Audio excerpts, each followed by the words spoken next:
Hi there.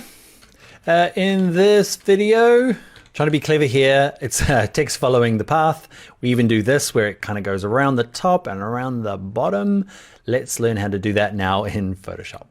All right, to get started, we are going to do the squiggly line first, then we'll do that kind of badge shape. So the technique is called type on a path. So we need a path to start with. And there's a few ways of making it. We're going to use the pen tool. If you click and hold down the pen tool for a while, hold, and we're going to use the freeform pen tool. If you are a Jedi Master with the pen tool or the curvature pen tool, you can go and use those. But if you're a mere mortal, grab the freeform. It is just as it sounds. You can just draw things. Now, to make your drawings a little bit nicer, there's a sneaky trick. See this little cog here? Click on that.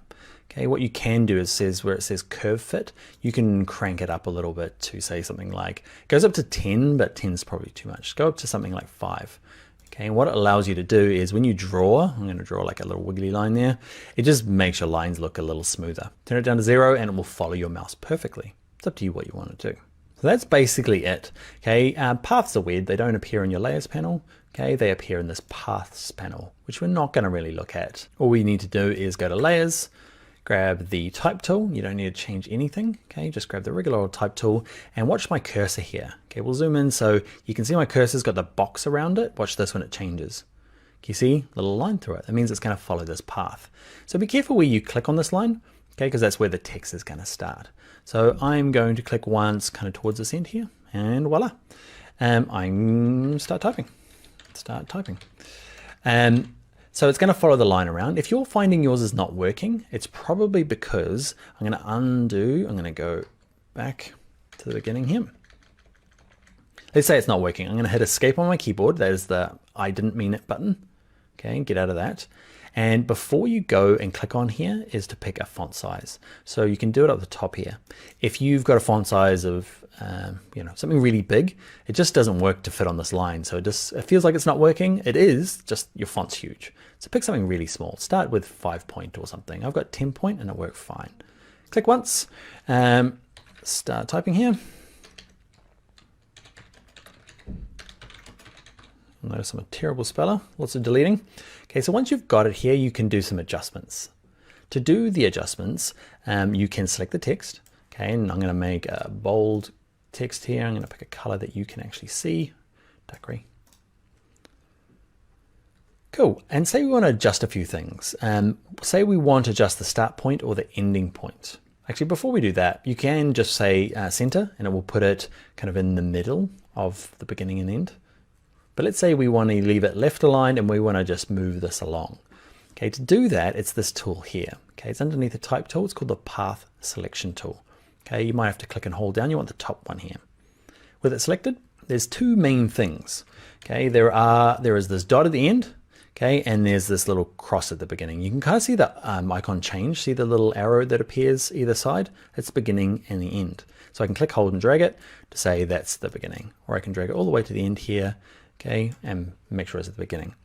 Now, I'm very specific about where I'm drawing because I know if I click, hold, and drag this and I drag it down, it goes on the other side and everything's lost. So it can be a little weird to get used to.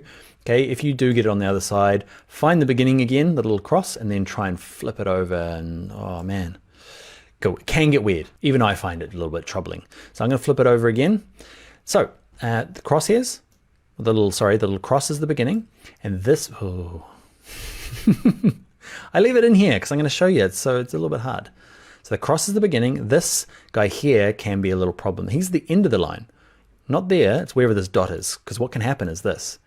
Oh, don't do that either. Flip it back across. See this little dot? If I drag it up here, can you see that the word disappears? There's just not enough room, okay, for that word to appear with this dot so far up, so you can drag it back down. Be careful not to drag it on the other side. To move this whole thing around, just go back to your move tool and you can click and drag it. To go and start editing again, make sure you have that line selected and either grab the type tool to adjust the text or this path selection tool. And we're going to start working on the circle because what we want to do is this where it goes top and bottom.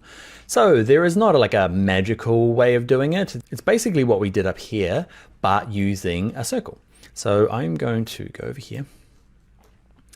I'm going to grab my tools over here. Okay, my shape tools. We looked at these earlier.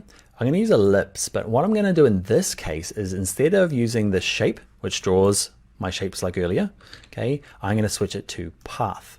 The big thing to remember though is later on in this course, it remembers paths. So when I draw things, remember they don't appear as layers, they appear in here. It's a bit of a weird thing. So later on in this course, when you're trying to draw a circle and it's not appearing, you can email me, of course, okay, but it's probably because you haven't switched it back to shape. I'll just show you that. Switch it back to shape when you're finished, it causes less problems. But I want this case to be a path, okay, and I'm going to draw a circle. I'm going to hold shift. I'm going to draw it roughly the right size. Okay, I'm going to grab I'm going to move it around using the this tool here, okay, the path selection tool. I'm going to grab it so it's kind of there. I'm going to transform it using my Control T, and I'm going to get it so it's kind of sitting inside here. We need to adjust the circle later on. Hit return when you're finished. Now all we need to do is grab my type tool, and just be careful when you are clicking on this line to not get this version, which has got a circle around it, or the square around it. This version here with a little line through it. You can see it's a little tricky. I'm going to click there at the top, and I'm going to say this is Scott Shoes. Okay, I want to do a few things. I want to rotate it around. Now, what we can do is you can play around with the I guess center alignment, right alignment to try and get it. Or what I like to do is just rotate it. Okay, so what I'm going to do is I'm going to click on my move tool because I'm halfway through typing. So some of my shortcuts don't work. If I try and type Command T now, it doesn't work because I'm halfway through typing. Okay, so what I'm going to do is go back to my move tool. I'm going to go to edit, transform, and I'm going to use rotate. Now I hope you're okay for a little bit of a shortcut. So I'm using Command T. We've used this a few times in the course for resizing, right? We hold shift, okay, and we hold down, remember, option on a Mac or alt on the PC. So shift and option, okay, and I can shrink this thing in and out. That's kind of half what I want, but I want to rotate it as well. The cool thing about using that shortcut, which is Command T on a Mac, Control T on a PC, is that, watch this. If I grab the corner, it's scale, but if I hover just out here, I'm not doing anything, I'm just moving my mouse out here. Can you see it turns into like a little rotation arrow? So now I can click, hold, and drag it, just kind of rotate it around, move it here, kind of get it to where I need it to be. Enter on my keyboard just to commit that. I'm going to pick a font, I'm going to use white. Font size is going to be a lot smaller, 6 point, okay. Moving around the line again, so I'm going to have to rotate it again, Command T, and just drag it around. Scott Shoes. Scale it up a bit. Another little thing that's happening there is I'm trying to drag and it's kind of like snapping to things, which is kind of cool, but sometimes you just like go where I want you to go, okay, instead of jumping around. You can go to View and turn off Smart Guides, but what I like to do is on my keyboard is just use the arrow keys. So look down your keyboard, just the up, down, left, right. You can tap things around. It's kind of handy. Hit return when you're ready. And that is going to be the top part of my circle. Now, what you assume is you can type along the bottom of that same circle. That's not possible. What you need to do is just have a second ellipse, make sure it's set to path, and draw out another ellipse. Don't worry too much about the size because you're going to have to resize it to suit the circle and the font you pick. Okay, to move it around, go back to the direct selection tool, get it roughly in the right position. Grab the type tool, click once down here, and I'm going to say established, which totally missed it. Escape key. I'm going to go to edit, step backwards. And remember, you got to look out for that perfect icon. Okay, so I've got it flashing in the right place now. EST 2019. So it's doing what the top one did, okay, which is the outside. Now remember when we were doing this and we flipped it over by accident? We want to do it on purpose now. So grab the direct selection tool. What we'll do is click, hold, and drag it. And you want to drag it so it's on the other side. It's a bit fiddly, I know. Just click and hold and drag it until it flips onto the other side. Now I'm going to use my, back to my move tool, using Command T or Control T on a PC to rotate it around to get it to kind of where I want it to go. Turn on my keyboard. It's looking okay. Now, if you are thinking, that seemed kind of painful, Dan, it is kind of painful in Photoshop. It does it fine. Illustrator does it better, as well as InDesign. They do this kind of like type on a path thing a lot nicer, and there's a little bit more sophisticated tools, but Photoshop does it fine-ish. Now you can leave now. I'm going to go and play with my fonts. I'm going to grab my type tool. I am going to say the light version. I want it all to be light. I'm going to play around with the tracking as well. Hit escape, I'm going to undo. I want you to be the light version. I want you to be the super heavy version. You can see it kind of adjust the lines. There's a lot of rotating to get everything to look nice. Same with established. I'm actually going to drop down the font size to something smaller. Do the same thing here. So I'm going to make you the big heavy one. And I'm going to make you. If you're finding it hard to select on, I am finding it hard too.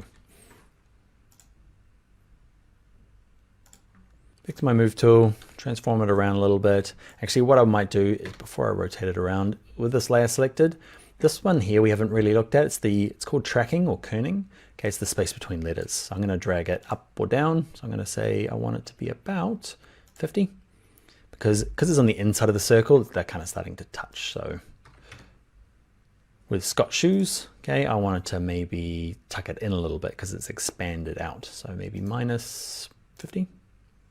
Now there's a lot of rotating and resizing. Cool, so we're nearly at the end, or we're at the end. What I'm gonna do is add that kind of S in the middle here and set you a little project. So I've called mine Scott Shoes. You give yours your own name, pick your own fonts, see if you can get the type to bend around, make it look nicer than my version.